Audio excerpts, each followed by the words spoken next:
How do you feel about the affirmative action decision? Because right now the left is saying the Supreme Court is crazy and needs to be stopped at all costs.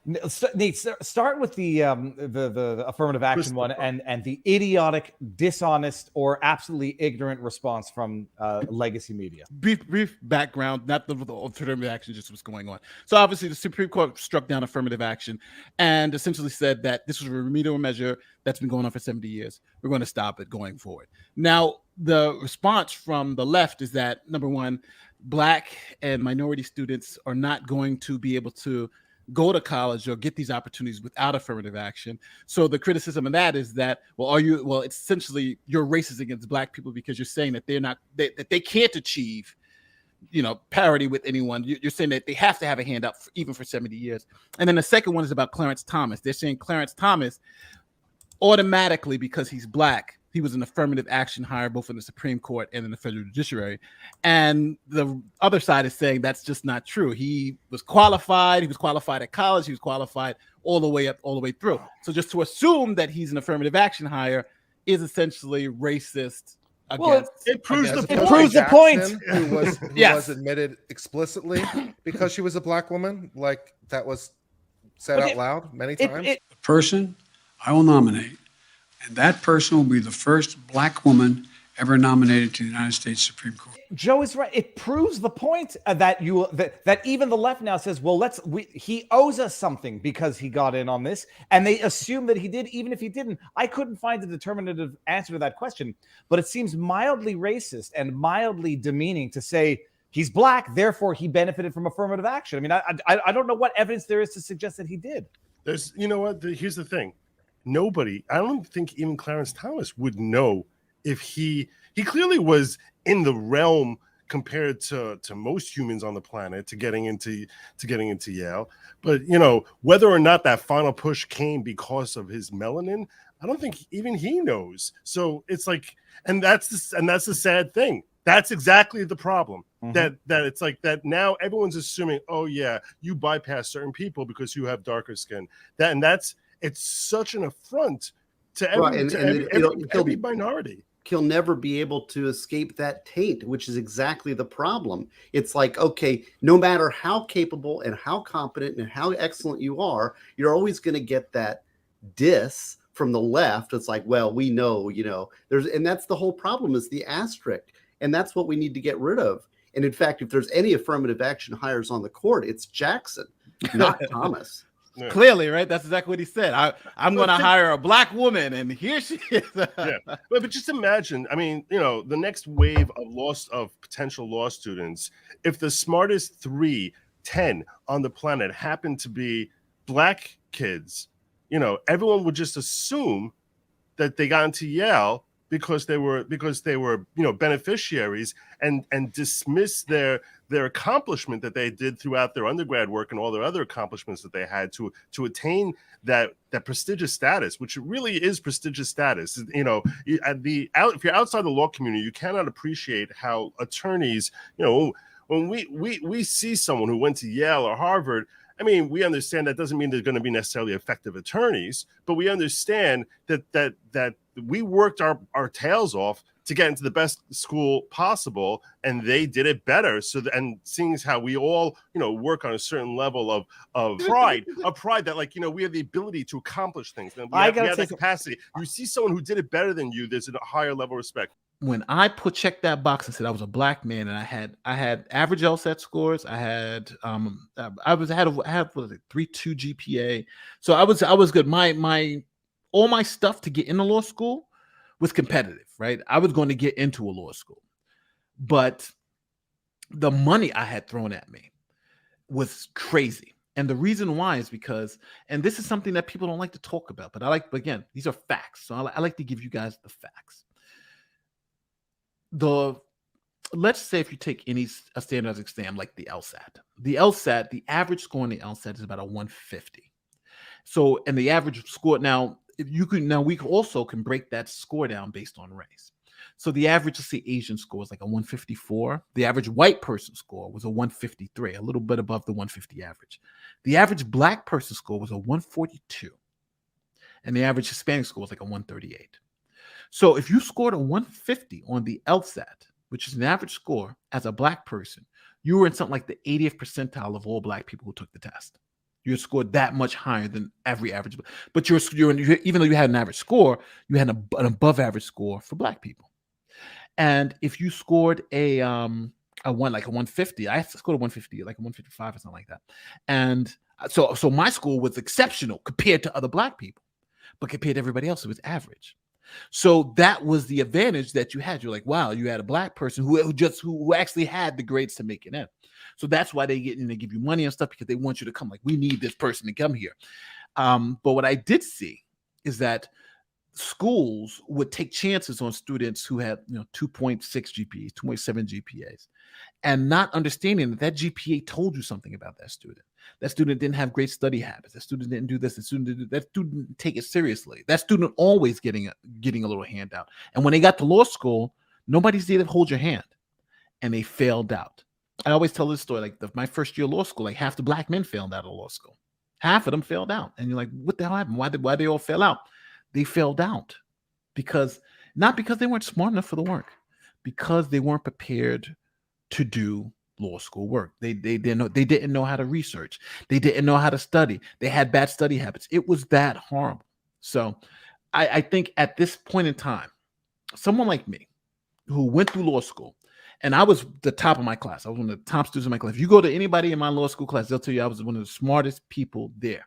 I was actually holding study sessions for professors. I actually, 2 years after law school, they invited me back to become a professor. I was really, really good at teaching the law. And you guys just look at my channel. You guys look at my channel. This is what I do. I teach the law. Teaching the law is I'm like, I don't want to say it's savant, but I'm really, really good at teaching the law. And I was making $100,000 a year teaching the law. But what it showed me was that, again, this is my own personal thing with affirmative action, is that no matter where I went, no matter what credentials I had, people always thought that I didn't get in based on me being me. Right? I didn't get in based on being me. They thought I got in because I was an affirmative action hire. I was an affirmative action hire, and that just wasn't the case. And the student, she was cool. I was cool with her, but she was from an Ivy League school, and she was failing torts. I think it was torts. It was torts. She was failing torts, and the professor was like, "Well, listen, just Nate's in your class. You should go speak to Nate. He's holding, review sessions. Everybody loves it. And everybody's getting it. Talk to Nate. Nate's good." And she was like, I don't know, I'm I don't think Nate can help me, right? Nate's from City College, essentially, she was thinking I was just there because of diversity. But then she came to one of my review sessions. I helped her out, and she got through torts. I think I got a B in torts. I got my A, just like, because I always get an A in torts. But she got a B in torts. And she thanked me at the end, and she said, you know what? She was like, I'm so sorry, because she said, I personally thought that you were, just here because they had given you a handout. She said, but I'm sorry because, it showed her own, I don't want to say racism, but the way she was thinking about it. But she was like, it's a shame because you actually are someone who should be here. You're actually someone who does the work. You're actually someone, that type of thing. And it's interesting because this was one of the reasons why I think affirmative action is a problem now, because the people who do get in without it, it's like somebody did you a favor, right? Somebody did you a favor. When I bust my ass to get this law degree. I bust my ass to be at the top of my class. I bust my ass. But then I did see the guys in there who weren't busting their ass, failing out or being at the bottom of the class just can't pass the bar. I know people who couldn't even pass the bar. So, but now I think that's when it's time, because now, we've been doing this for 70 years. And I understand it's hard when you eventually take off the Band-Aid. But affirmative action was always supposed to be temporary. It was always supposed to get people where they're supposed to be. It was also always supposed to be in certain generations that we move forward, Because again, when the only way to truly stop discriminating based on race is to stop discriminating based on race either way. And by me giving you an up, it's essentially me telling somebody else I'm taking something away from them. And that's why I think treating everybody equal, even though I think is everything perfect, everything equal and everything. But no, I think we need to, I think as a nation, we need to understand that yes, race is a part of it. Racism is even a part of this.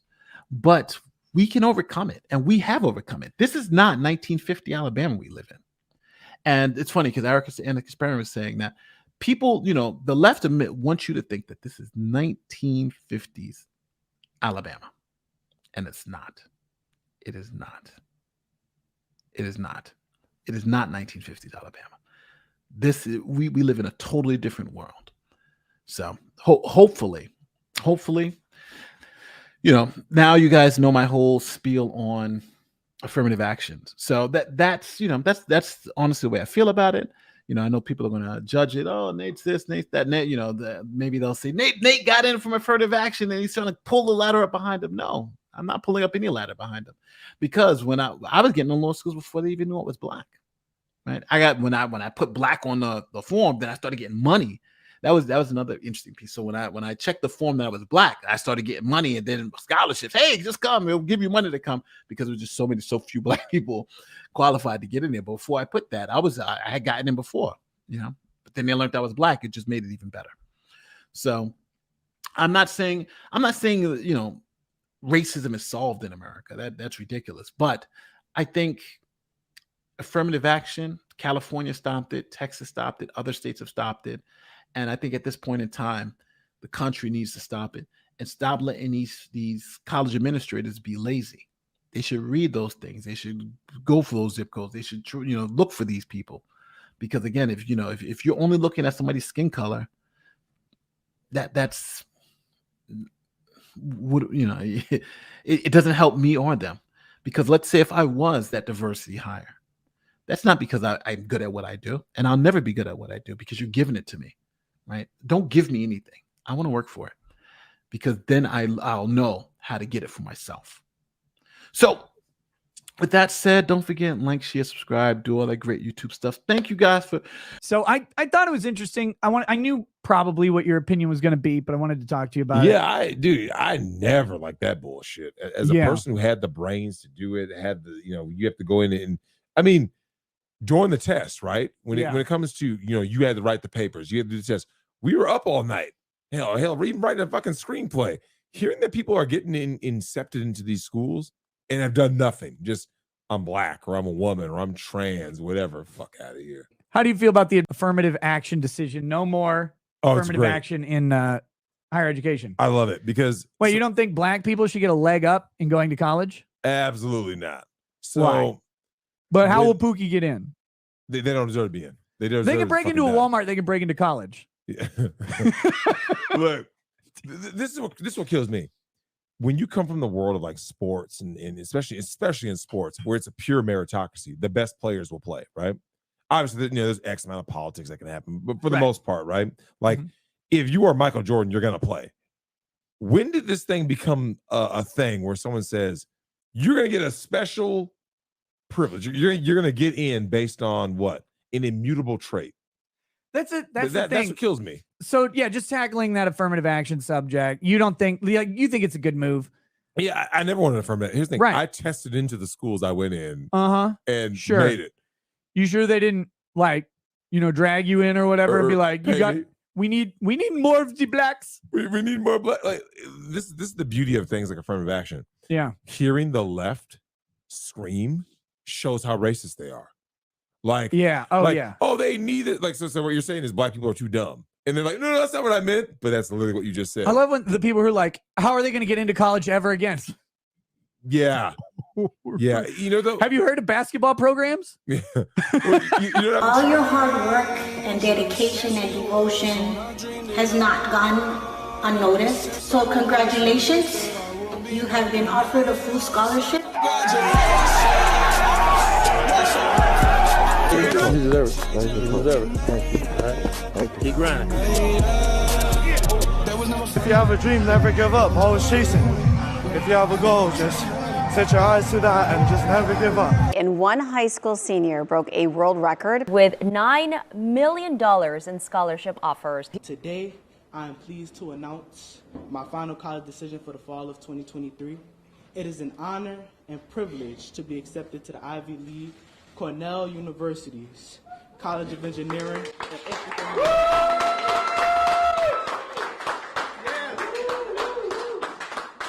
I have committed to Cornell University and intend to pursue computer science to later move on to practice software development. Today is an exciting day for me and my family, and I look forward to working with Cornell's College of Engineering over the course of my undergraduate education. Again, I just want to thank you all for coming out today. Thank you for your support. Thank you for the love. And ultimately, I give all glory and honor to God again. As a young Black man, to have all these scholarship, all these schools that really want you. I feel pretty good about it. Like you said, just being a Black man is not something that we find too often in our community.